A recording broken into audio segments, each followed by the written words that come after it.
again, I want to send it back over to my colleague, Bayan Wang, who is live in Salt Lake, bringing us those quiet and those somber moments live at the Capitol. Bayan, I'll send it to you.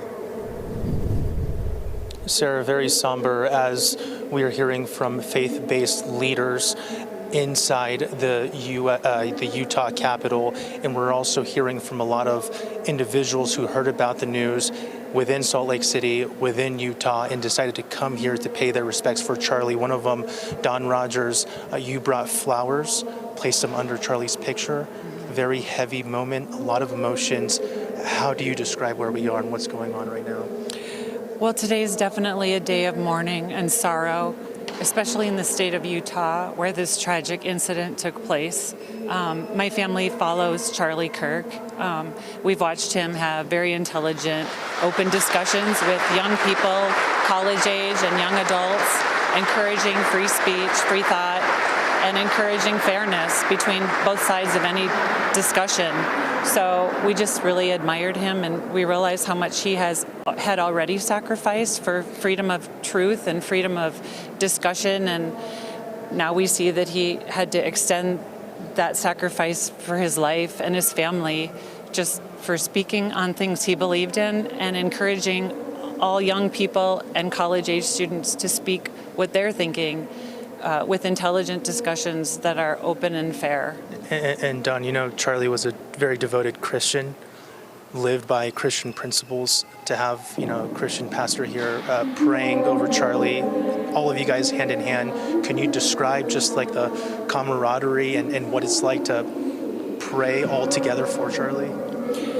Yeah, I mean, Charlie was a very strong Christian man with conservative values, and it was a very touching moment for all of us to be here together, honoring him in prayer and asking God to take care of his family and watch over everyone involved in this horrific incident.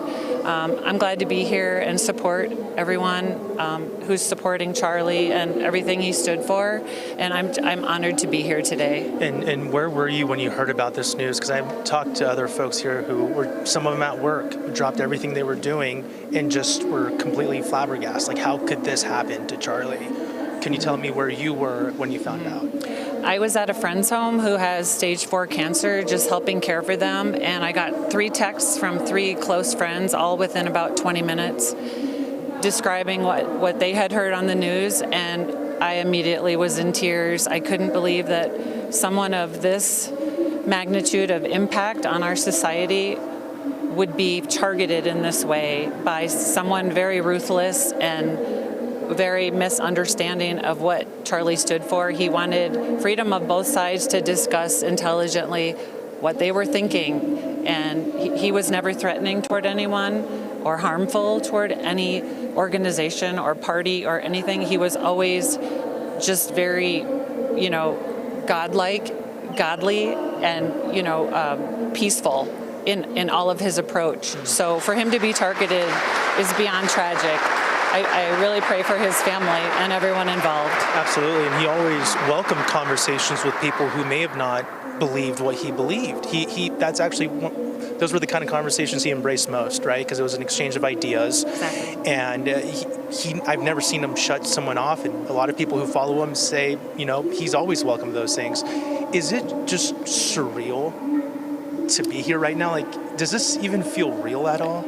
No, I can't think of anything more sad than someone like Charlie, who, you know, he obviously wants the very best for our youth and for this country. He wants to see, open conversation from everyone, from anyone who has an opinion. He wants them to express what they believe and then be challenged by it and then develop an opinion of a subject matter based on 2 sides coming together. So why would we want to destroy something like that promotes getting answers about pertinent topics in society? He always had really good, themes for his discussions, and he encouraged the students to come forward and voice what they were thinking and believing, and how do you shut that down? How do you take that person who's bringing so much good Right. and try to crush it? And I'm hearing prayers too, not just for Charlie, but at this time his wife and his 2 kids.